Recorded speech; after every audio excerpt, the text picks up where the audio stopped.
जयंती मंगला काली भद्रकाली कपालिनी दुर्गा क्षमा शिवा धात्री स्वाहा स्वाधा नमस्तुते। प्रभु अनंत शिशु अनंत शिशु अनंत कहले शिशु रूपरे अनंत। यही समयटा केतेबेले जेतेबेले शिशु रूपरे श्रीकृष्ण बलराम नंद मंदिर रे बा जशोदा कोल बढ़ुले खेलुले से समयटी होउची शिशु अनंत। गोपरु मथुरा पर्यंत से जेतेबेले आसीचंती से शिशु अनंत रूप में आसीचंती। कुबुजा सुदामा माली यही सबू प्रसंग गुड़िक आपण मान जो भागवत शुणती सी हूँ शिशु अनंतर पवित्र लीला। शिशु कहले सूक्ष्म जे सनातन जे अच्छन्ति थिले ओ रहिबे तांको रूप होउची सूक्ष्म अर्थात गोटे ज्योति स्वरूप किंतु से खाली आखिरे आम मानकर ये आखिरे देखा जाती नहीं किंतु जोगी ऋषि मुनि माने तांको लाभ करिसंती एवं से माने कहिसंती से होउचंती निराकार किंतु प्रकृत रे से निराकार होउचंती बलिया र चिंतारे से होउचंती एकमात्र साकार। आउ सबु परिवर्तन हो जाए से किंतु परिवर्तन हुअंती नहीं। जे थिले अच्छन्ति रहिबे सृष्टि परिवर्तन हो जिवो किंतु से परिवर्तन हेबे नहीं। तेणु सृष्टिर प्रत्येक द्रव्य धरतु गोटे पहाड़ से पहाड़र आउ गोटे अवतार होची पत्थर पत्थर ताको गुंड करदे से गोटा कही जाए बाली किंतु बालीर काम पत्थर करे ना पत्थर काम पर्वत करे ना। ये सबू मूर्ति होची पर्वत बा पहाड़ किंतु एमाने जिते रूप बदलैले भी मध्य तार शक्ति सामर्थ्य होची सूक्ष्म अर्थात निराकार। ये सुंदर पृथ्वी रे आमे जहा देखुचे सबु होचंती निराकार अर्थात सबु भितरे से अच्छन्ति किंतु परिवर्तन होचंती। जे आदौ परिवर्तन हुअंती नहीं से होचंती साकार किंतु आमे ताकू भावना रे गोटे आमर कहिबार लागिचु से होचंती निराकार। आमे ये मूर्ति पूजा से हमको पूजा एगुड़ा सब साकार ये गोटे शब्द किंतु सेही शब्द को बलिया चिंता करी कहूची से परमात्मा होचंती एकमात्र से निराकार परमात्मा होचंती एकमात्र साकार। सृष्टिर प्रतिटी द्रव्य भितर जो सूक्ष्म शक्ति बा सूक्ष्म रूप रही से होचंती निराकार। निराकार अनेक हो पारती किंतु साकार एक रु दुई हवा माने दुई हबार प्रमाण नहीं। भागवत कहते प्रथम एक ब्रह्म थिला अर्थात साकार रूप थिला द्वितीय प्रकृति होइला तापर प्रकृति है प्रकृति कहले पृथ्वी ତେବେ ଯାହା ହଉ ଏଇ ଶିଶୁ ଅନନ୍ତ ହେଉଛନ୍ତି କୃଷ୍ଣ ବଳରାମଙ୍କର ଅବତାର ଏବଂ ଏଇ ଶିଶୁ ଅନନ୍ତ ହେଉଛନ୍ତି ସୂକ୍ଷ୍ମ ଆଉ ସ୍ଥୂଳ ଅର୍ଥାତ୍ ଏଇ ଶିଶୁ ଅନନ୍ତ ହେଉଛନ୍ତି ସୃଷ୍ଟି ଏବଂ ସ୍ରଷ୍ଟା। ଏଇ ଶିଶୁ ଅନନ୍ତ ହେଉଛନ୍ତି ସାକାର ଓ ନିରାକାର। ଧରନ୍ତୁ ଆମେ ଜଗନ୍ନାଥଙ୍କ କଥା କହିବା, ଜଗନ୍ନାଥ ହେଉଛନ୍ତି ଜଗନ୍ନାଥଙ୍କର ମୂର୍ତ୍ତି ହଉ ସାକାର ହେଇପାରେ, କିନ୍ତୁ ତାରି ଭିତରେ ଲୁଚି ରହିଛନ୍ତି ନିରାକାର। ତେଣୁ ଜଗନ୍ନାଥ ହେଉଛନ୍ତି ପ୍ରକୃତରେ ନିରାକାର। ମୂର୍ତ୍ତିଟା ପରିବର୍ତ୍ତନ ହେଉଛି କିନ୍ତୁ ନିରାକାର ପରିବର୍ତ୍ତନ ହେବେ ନାହିଁ, ଅର୍ଥାତ୍ ବ୍ରହ୍ମ ପରିବର୍ତ୍ତନ ହୁଏ ନାହିଁ। ତେଣୁ ଶିଶୁ ଅନନ୍ତ ଏ ଶବ୍ଦର ମହିମା ଏକ ସ୍ୱତନ୍ତ୍ର। ଯେମିତି ଆମର ବିଭିନ୍ନ ଧାମମାନଙ୍କରେ କ୍ଷେତ୍ରେଶ୍ୱରୀ ମାନେ ଅଛନ୍ତି, ପୁରୀ ଶ୍ରୀକ୍ଷେତ୍ରରେ ଯେମିତି ବିମଳା ମହାଲକ୍ଷ୍ମୀ, ଆମେ ତ ଶ୍ରୀକ୍ଷେତ୍ର ସହିତ ଆମର ଏଇ ଶିଶୁ ଅନନ୍ତଙ୍କର କ୍ଷେତ୍ରକୁ ସମାନ କରିବା ବା ତୁଳନା କରିବା ଆଦୌ ସମୀଚୀନ ହେବ ନାହିଁ, এটা ଭୁଲ ହେଇଯିବ। କିନ୍ତୁ ଏଇ ଶିଶୁ ଅନନ୍ତଙ୍କ ପବିତ୍ର ପରିବାର ତୀର୍ଥରେ ଇଏ ପରିବାର ତୀର୍ଥ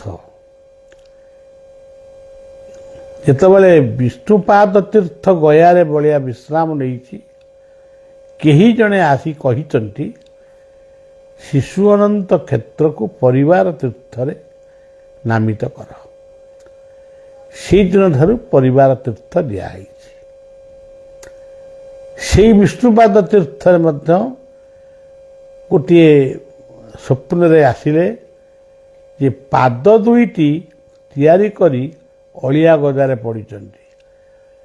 ତୁମେ ବିଷ୍ଣୁପାଦଙ୍କୁ ଧ୍ୟାନ କରୁଛ, କିନ୍ତୁ ତୁମେ ଯେଉଁ ତିଆରି କରିଥିଲ ପାଦ, ସେ ପାଦକୁ ତୁମେ ଅଳିଆ ଗଦାରେ ଫିଙ୍ଗି ଦେଇଛ। ମାନେ ମୁଁ ଯାହା କହିଲି ସେଇଆ ଯେ ସେ କହିଲି ତା ନୁହେଁ, କିନ୍ତୁ ମୋଟାମୋଟି ସ୍ୱପ୍ନରେ ଏମିତି ଗୋଟେ ଜଣାଗଲା ଯେ ଆମେ ଗୋଟେ ପାଦ ଦୁଇଟି ପାଦ ତିଆରି କରିଥିଲୁ, ତାକୁ କୋଉଠି ସ୍ଥାପନ କରି ପୂଜା କରିବୁ କି କ'ଣ କରିବୁ, କିନ୍ତୁ ତା ଉପରେ ଆଉ ନଜର କାର ନାହିଁ କି ଆମର ବି ନାହିଁ, ସେ କେଉଁଠି ଅଳିଆ ଗଦାରେ କେଉଁଠି ଅଛନ୍ତି। ମୁଁ ସେଇଠୁ ରହିକି ଫୋନ୍ କଲି ଏବଂ ସେ ପାଦ ଏବେ ବି ଉଦ୍ଧାର ହେଇଛନ୍ତି ଏବଂ ଦୁଇଟି ପାଦ, ମାନେ ଗୋଟିଏ ପଦ୍ମ ଉପରେ ଦୁଇଟି ପାଦ ଅଛି, ଆଉ ଗୋଟିଏ ପଦ୍ମ ଉପରେ ଦୁଇଟି ପାଦ ଅଛି। ତେଣୁ ତାକୁ ଆମେ ଗୁରୁଙ୍କ ଉଦ୍ଦେଶ୍ୟରେ ସମର୍ପିତ କଲୁ, ଜଣେ ବାୟା ଆଉ ଜଣେ ବୈକୁଣ୍ଠ। ଏବେ ବି ତାଙ୍କୁ ସ୍ମରଣ କଲାବେଳେ ମୁଁ ବାୟା ବୈକୁଣ୍ଠ ରୂପରେ ସ୍ମରଣ କରେ। ସେଇ ପାଦକୁ ମଧ୍ୟ ବିଷ୍ଣୁପାଦ, ଗୟାର ବିଷ୍ଣୁପାଦ ବୋଲି ମୋର ସ୍ମରଣ ଭିତରେ ମୁଁ ରଖେ। ତେଣୁ ଏଇ ପରିବାର ତୀର୍ଥ ଶିଶୁ ଅନନ୍ତ କ୍ଷେତ୍ରରେ କ୍ଷେତ୍ରେଶ୍ୱରୀ ହେଉଛନ୍ତି ଜ୍ୟୋତିର୍ପ୍ରଭା ଏବଂ ଦକ୍ଷିଣରେ ରହିଛନ୍ତି ଜ୍ୟୋତିର୍ପ୍ରଭା, ଉତ୍ତରରେ ରହିଛନ୍ତି ରାମଚଣ୍ଡୀ। ରାମ ରୂପେ ତୁମେ ବଧିଲ ରାବଣ, ଚଣ୍ଡୀ ରୂପରେ ମହିଷା। ଏଣୁ ରାମଚଣ୍ଡୀ ନାମକୁ ବହିଲ, ଲୋକରେ ଦେଲ ଭରସା। ଏଇ ରାମଚଣ୍ଡୀ ଅଛନ୍ତି ଦରିଆ କୂଳରେ, ଏଇ ରାମଚଣ୍ଡୀ ଅଛନ୍ତି ଜମ୍ବୁ, କେନ୍ଦ୍ରାପଡ଼ା ଜିଲ୍ଲାର ଜମ୍ବୁ ନିକଟରେ। ଏଇ ରାମଚଣ୍ଡୀ ଅଛନ୍ତି ଆଶ୍ରମରେ ଅନନ୍ତ ସରୋବର ନିକଟରେ। ଜ୍ୟୋତିର୍ପ୍ରଭା ହେଉଛନ୍ତି ବିଦ୍ୟାଦାୟିନୀ, ବୁଦ୍ଧିଦାୟିନୀ, ବିଚାରଦାୟିନୀ, ବିବେକଦାୟିନୀ। କାଲି ମଧ୍ୟ ମୁଁ ସେ କଥା କହିଥିଲି ଏବଂ ରାମଚନ୍ଦ୍ର ହେଉଛନ୍ତି ଦୁଃଖ ବିନାଶିନୀ, ବ୍ୟାଧି ବିନାଶିନୀ, ସମସ୍ୟା ବିନାଶିନୀ। ସେହି ରୂପରେ ସେ ପୂଜା ପାଉଛନ୍ତି। ଆସନ୍ତାକାଲି ତାଙ୍କର ମଧ୍ୟ ଗୋଟେ ମାର୍ଜନା କରାଯିବ। ଗତକାଲି ସନ୍ଧ୍ୟାରେ ତାଙ୍କ ଉଦ୍ଦେଶ୍ୟରେ 3 ଜଣ ବ୍ୟକ୍ତିଙ୍କ ପାଇଁ ବଳିଆ ଆହୁତି ପ୍ରଦାନ କରିଥିଲା। ଆଉ ଶିଶୁ ଅନନ୍ତ ତ ଆମ ପାଇଁ ସବୁକିଛି। ସେ ଶିଶୁ ଅନନ୍ତ ଆମ ପାଇଁ ରାମଚନ୍ଦ୍ର, ସେଇ ଶିଶୁ ଅନନ୍ତ ଆମ ପାଇଁ ଜଗନ୍ନାଥ, ସେଇ ଶିଶୁ ଅନନ୍ତ ହେଉଛନ୍ତି ଆମ ପାଇଁ ଜ୍ୟୋତିପ୍ରଭା, ସେଇ ଶିଶୁ ଅନନ୍ତ ଆମ ପାଇଁ ଶାରଦା। ଅନନ୍ତ ନାମେ ଅନ୍ତ ନାହିଁ, ଅଣ ଅକ୍ଷରେ ଯାର ରହି। ଆଜି ଦେଖାଯାଉଛି ଜ୍ୟୋତିପ୍ରଭାଙ୍କର ଯେଉଁ ମୂର୍ତ୍ତିଟି ଥିଲେ ତାକୁ ଆମେ ତାଳଦଣ୍ଡାକୁ ପଠେଇଦେଲୁ। ଶ୍ରୀ ଜଗନ୍ନାଥ ମନ୍ଦିର ତିଆରି ହେଉଛନ୍ତି, ଆମେ କହିଲୁ ଏ ମୂର୍ତ୍ତିକୁ ସେଇଠି ସ୍ଥାପନ କର। ସେ ଜ୍ୟୋତିପ୍ରଭା ଯେଉଁ ହୁଙ୍କା ଭିତରେ ପୂଜା ପାଉଥିଲେ ସେ ଗୋଟେ ଶାରଦାଙ୍କର ମୂର୍ତ୍ତି ଅଙ୍କିତ ହେଇଛି।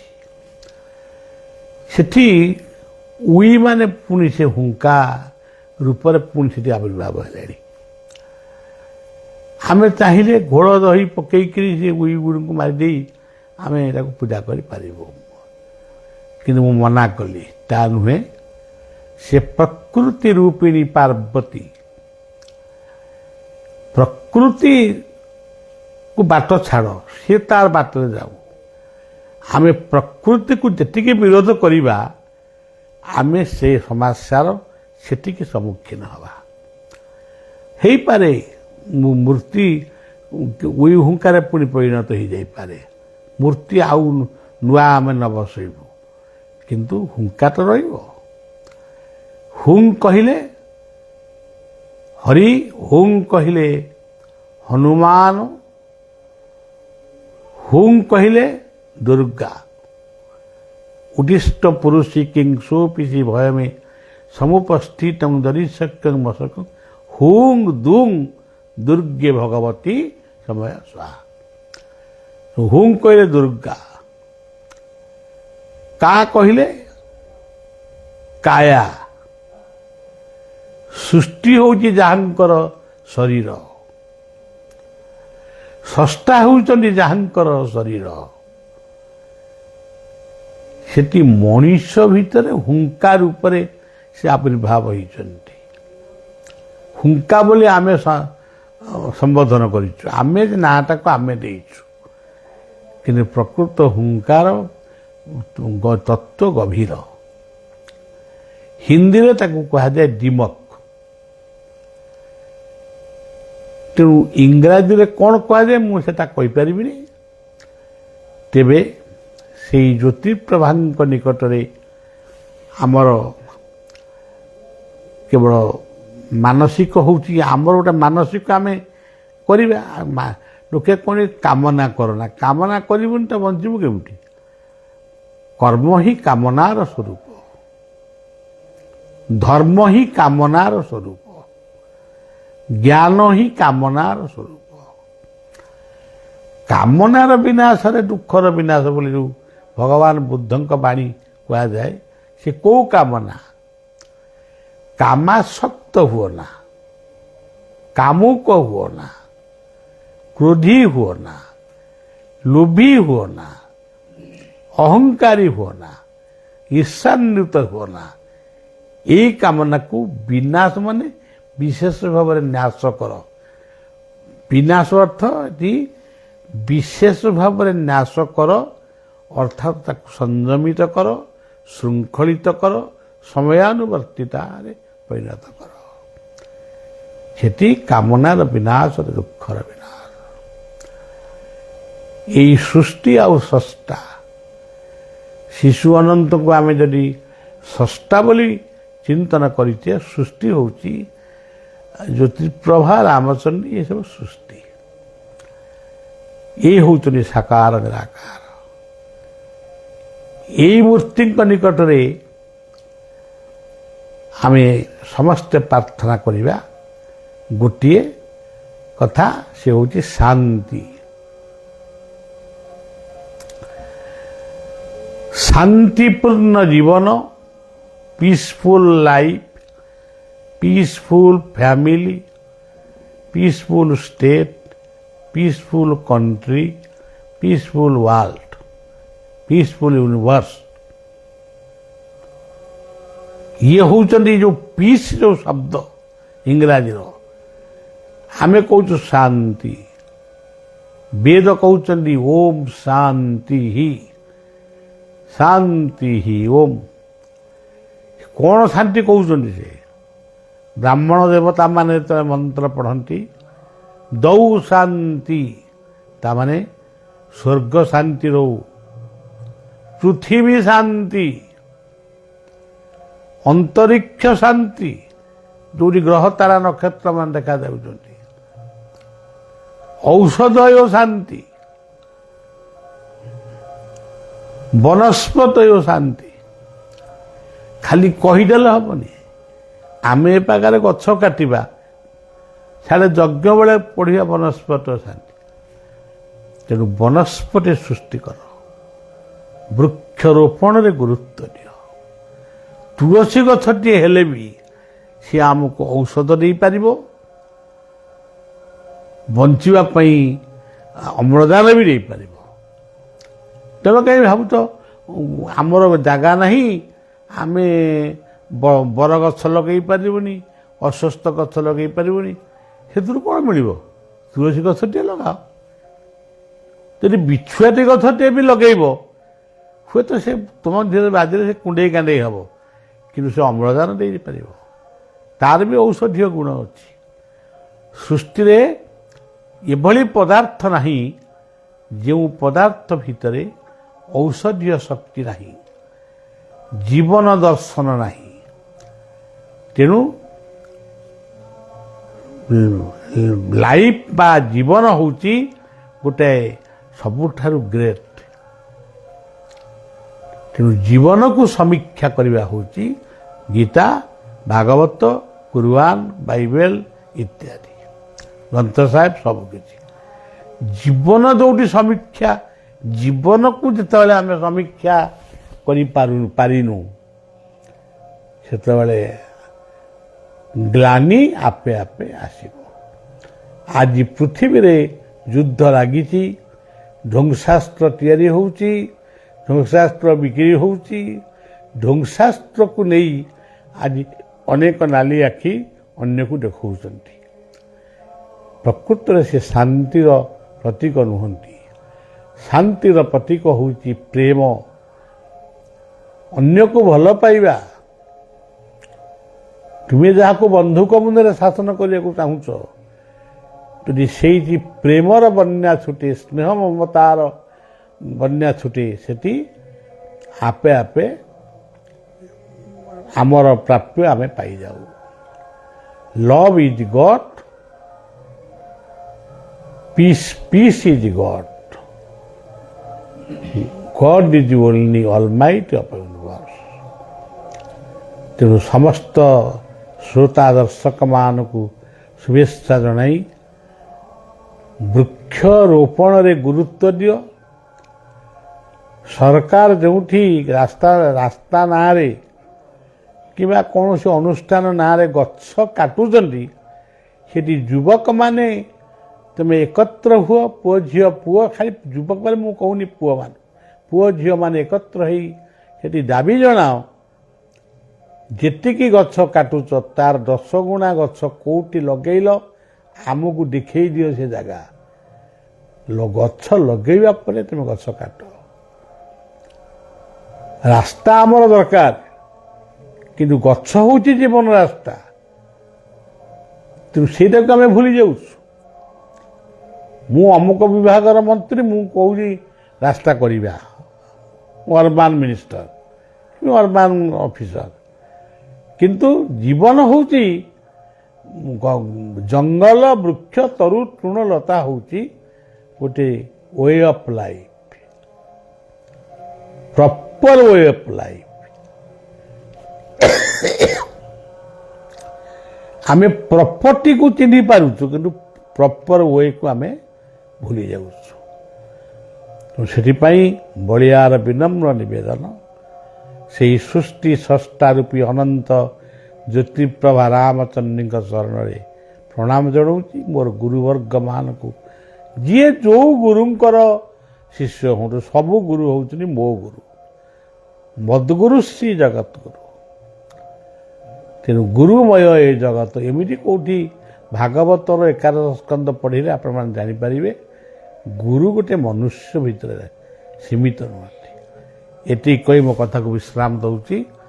ଜୟ ଗୁରୁ, ଜୟ ଶିଶୁ ଅନନ୍ତ, ଜୟ ଜ୍ୟୋତିର୍ପ୍ରଭା, ଜୟ ରାମଚଣ୍ଡୀ। ଜୟ ଗୁରୁ, ଜୟ ଗୁରୁ, ଜୟ